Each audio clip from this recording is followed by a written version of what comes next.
What's up, guys? Frank with Linemaker Sports here, coming at you guys live from Las Vegas from the Spanish Trails Country Club. We're going to talk a little bit about the U.S. Open. Get your pen and your papers ready because I'm going to give you guys some picks. Also, we have a guest. Let me introduce him. It is the Sin City Sports dude. He is here from Las Vegas as well, and he's going to give us his plays and all his best matchups as well. He brought a little prop with him too, which is a golf ball. So what's the story behind this golf ball, Derek? Well, first, Frank, thanks for having me on the Linemaker Sports Lounge show, and hope to give out some excellent golf picks for you momentarily.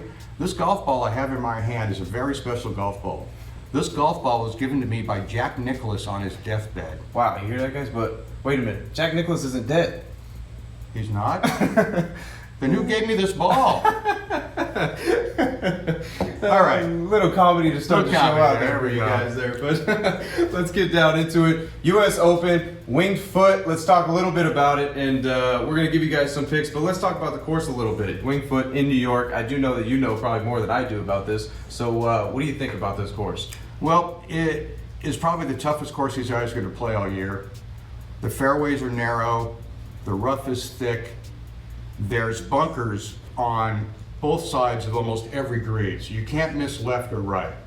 And you can't miss long. If you miss long, almost every green slopes from back to front. So you're looking at downhill putts if you miss it long. So you got to play it short. You got to play this course smart, or you're going to be in a lot of trouble.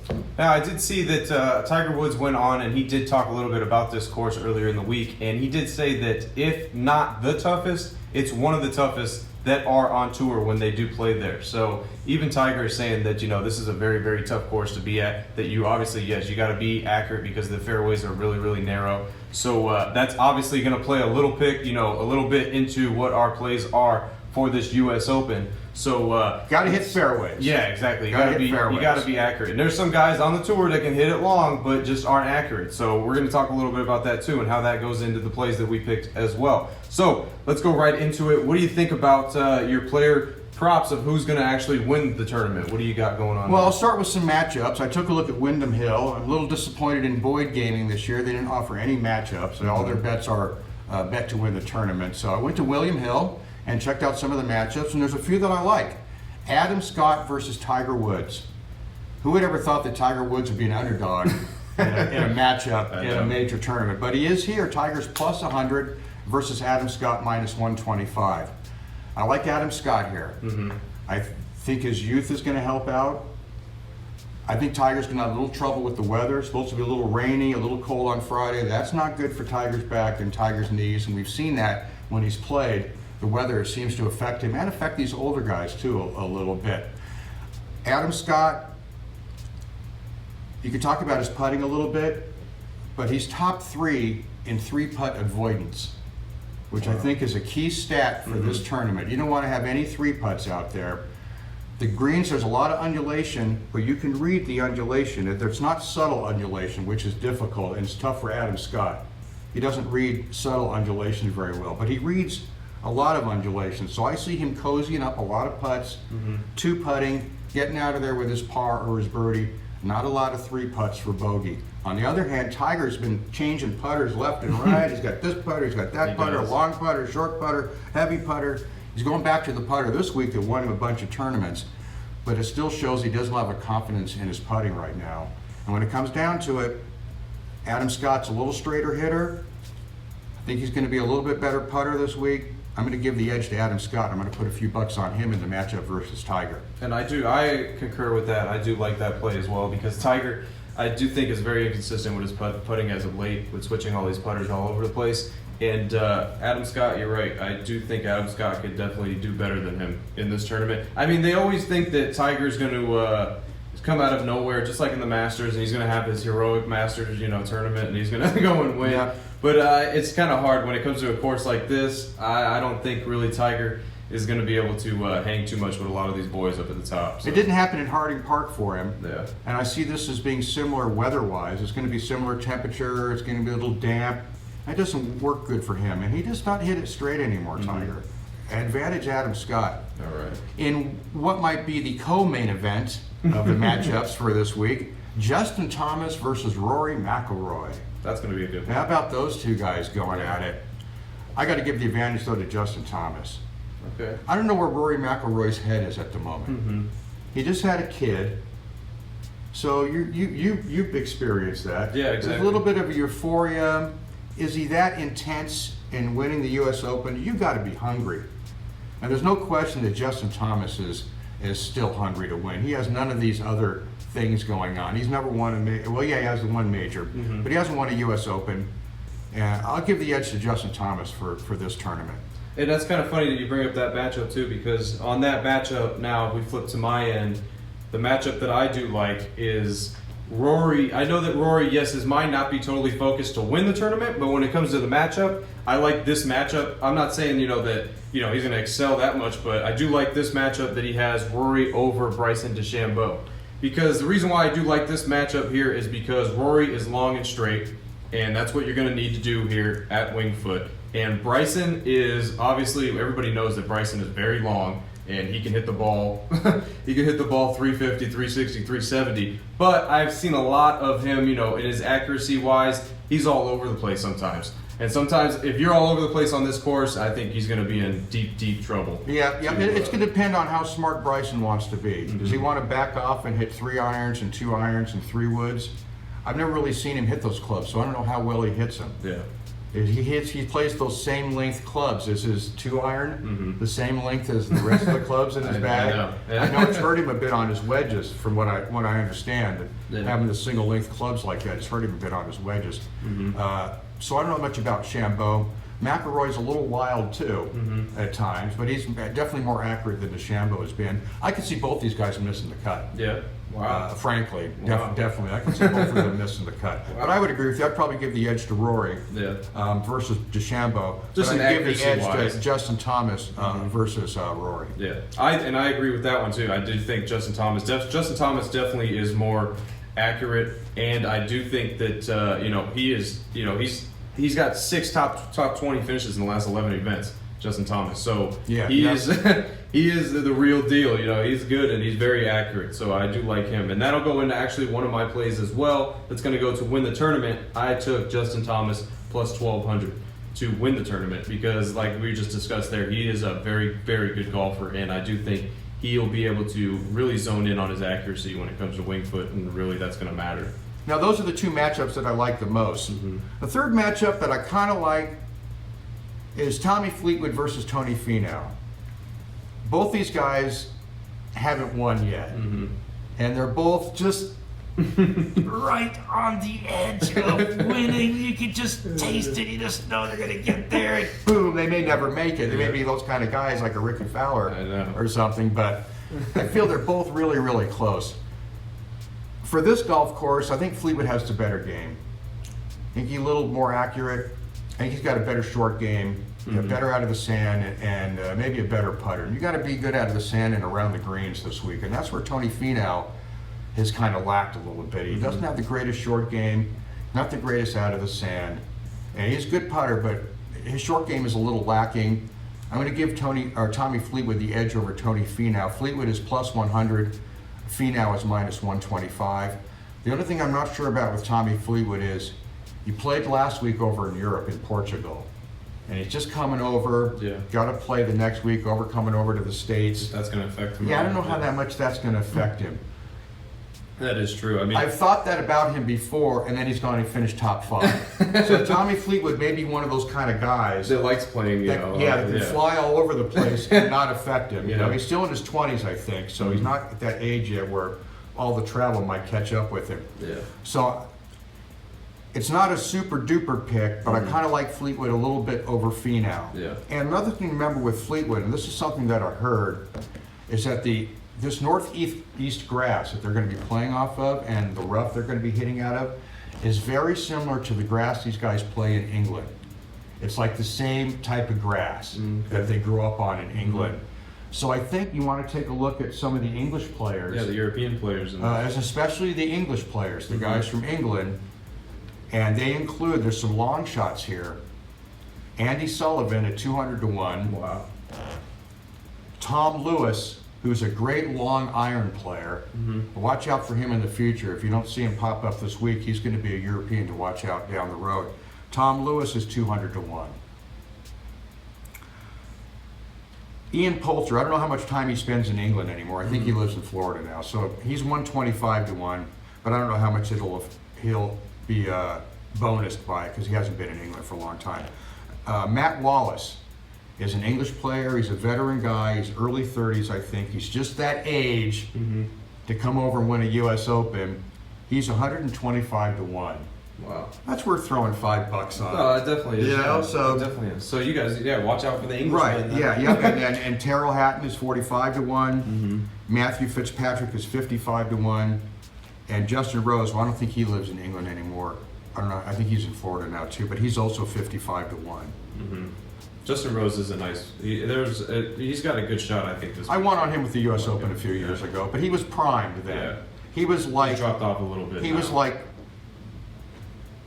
yeah, he's dropped off quite a bit. Yeah, he's more of a veteran player right now. He's kind of on cruise control. He's a threat, but he's not aching. He doesn't have the hunger to win like these other guys do that haven't won yet. Yeah, exactly. So that brings me into the straight bet guys, the guys to bet to win. Yeah. And who are your favorites in that regard? So I told you guys I had Justin Thomas for my first one that was going to be, he's kind of a favorite, obviously. That's one of the favorites. This one's kind of a runner-up favorite, and I know you're going to disagree with this one, but I do got Rory McIlroy. And depending on where his mind is at, if his mind is straight and he's focused, even though he just had a kid and everything like that, I do think he's primed to maybe make a run here at the U.S. Open. And then he's at plus 1,600 right now. And Justin Thomas, 16 to 1? Yeah, he's 16 to 1, and Justin Thomas is 12 to 1. Now, yeah, Rory at 16 to 1, that's not a bad value. Not because bad, normally you would think a Rory would be under 10 to 1. He'd be one of those guys 6 to 1, 7 to 1 that there's almost no value on betting straight up unless it's part of a package where you're betting a bunch of guys and you want to have some safe bets of low odds guys at the top just so you're cashing the ticket. Exactly. So I do think that there's value definitely on Rory. So there is some value on Rory there. Yeah, and then for my long shot that I'm going to take here is there's a little story behind the reason why I'm taking this is because there was a $45,000 bet that was put on Phil Mickelson. All right, and Phil Mickelson is at 50 to 1. He's 50 to 1. There was a $45,000 bet put on him, and whoever put that on there, whether it be Phil or not, I don't know. I'll tell you what, if it was himself. Phil, it would matter to me. If it's just some normal dumb guy putting 45,000 down because he loves Phil, I don't know. And then Phil, I guess, tweeted when he found this out and was saying, he was like, well, I hope for me and the guy that put that money on me that I'm in the running on Sunday for him as well. So he knows that there's a little bit of a little thing behind him there that maybe, a little umph that he could play for. And at 50 to 1, why not take a shot at him? We'll take a shot at him for 50 to 1. I wonder how many guys over the years have bet on themselves. I know. Mickelson loves the action. He does. We know that he loves the action. I wonder how many times he called up, Bill Walters or whatever, and said, hey, can you book me, put a few dimes on me for this week or whatever. And I don't know. It'd be a good question to ask him someday, or maybe it'll be in his memoir. I wouldn't ask him because he's kind of a jerk, and he probably wouldn't appreciate that question. Yeah, he's known as a bit of a jerk. Wow. Especially to reporters and stuff. Yeah. Well, and you can understandable because they ask a lot of dumb questions. No, it is I don't true. blame some athletes for having not much patience with the media because the media can ask them really, really stupid questions and do it at the wrong time. So. Yeah. But he's known as being a little bit of a problem there. All right. Well, the guys I like in that 25 to under and under range, Xander Schauffele.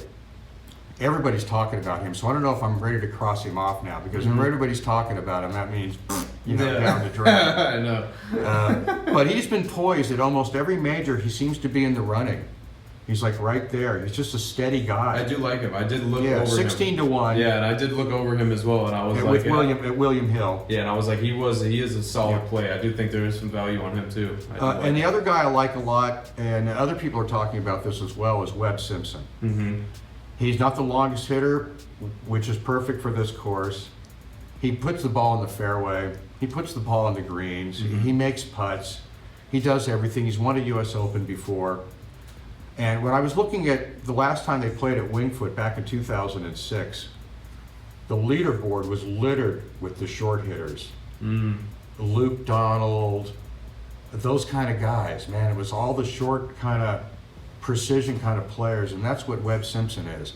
So Webb Simpson at 25 to 1 is definitely a play for me. Okay, that's kind of funny too, because that's another guy actually that I looked over to was Webb Simpson. He came across, and I did think the same exact thing. Like I was like, oh, this is another guy that has a bit of a chance at 25-1. That is pretty decent. I like Webb Simpson as well. A couple of guys I like at 30-1 are Daniel Berger. Mm-hmm. He's played great since he's come back from injury. He's like come back with a vengeance. I love the edge that this guy has. I saw an interview with him the other day, and he thinks he's as good as everybody else. He said, I can play with everybody. And he's shown that. He's had some good finishes, and he just seems to me like a U.S. Open kind of player. He's got that grit to him. He hits a fade, but he can hit it straight too. He can kind of hit almost any shot you want to hit. In this course, it's more shots you got to hit to your left than shots you got to hit to your right. Yeah. So anybody that's a fader like a John Rahm can have a little bit more trouble on this golf course. Mm-hmm. And I do think, is John Rahm, is he the favorite, I think? He's right up there, yeah. He's either the favorite or second to being the favorite. Yeah. Dustin Johnson, I think, is the favorite. Yeah, you're right. Dustin Johnson. Daniel Berger also he's the #1 ranked scrambler for last year. And scrambling, I think, is going to be a big deal this week. Getting it up and getting it down in the hole is scrambling. Yeah. Like I said before, he's top 10 in 3-putt avoidance. We know the rest of this game. He's one of the straightest hitters of all time. Yeah. And this is, you got to be straight. You got to hit it straight to the point where the fairway curves. Mm-hmm. And he's very able to do that. That's pretty good at 50-1. Wow. Yeah, yep, 40 years old. Yeah. 40's the new 30. So he's right in that age where he's in the perfect shape of his life, perfect addition in his life. He just was at home for a week or two. So he's perfect frame of mind. I really like his chances this week, Adam Scott. Mm-hmm. Now check out this guy. 100-1. Bubba Watson. I looked at him. I did look at Bubba Watson, as well. 100-1. The lefty. Nobody shapes it Yeah. like Bubba does. Mm-hmm. He can hit it, right to left all day long. Yeah. And you're not going to have to hit it right that many times where he's going to have to hit a draw. So most of the time he's going to be able to hit that big left-handed fade. Mm-hmm. I saw an interview with him a while back. I was questioned if he was still hungry enough to grind out what it takes to go and practice enough to win a U.S. Open. And he seemed like he had a new mental coach. Mm-hmm. You don't hire a mental coach unless you're really serious about wanting to win again and still win. He hasn't won a U.S. Open. His 2 majors are Masters. Yeah. So at 100-1, he played really good at Olympic for the BMW a couple weeks ago, and he's been playing pretty good. So at 100-1, Bubba Watson is my super long shot. I like for Bubba. This year's U.S. Open. I like that. Bubba is the lefty to come in there, maybe have a shot. And now let's talk a little bit about. One more. I forgot. And I actually might like him to win. How can I forget the guy I might like to win? Brendan Todd. 80-1. Mm-hmm. Look at the stats for him. He's 3rd in hit fairways. He's 6th in sand save percentage. He's 4th in putts per round. Wow. He's 3rd in scrambling.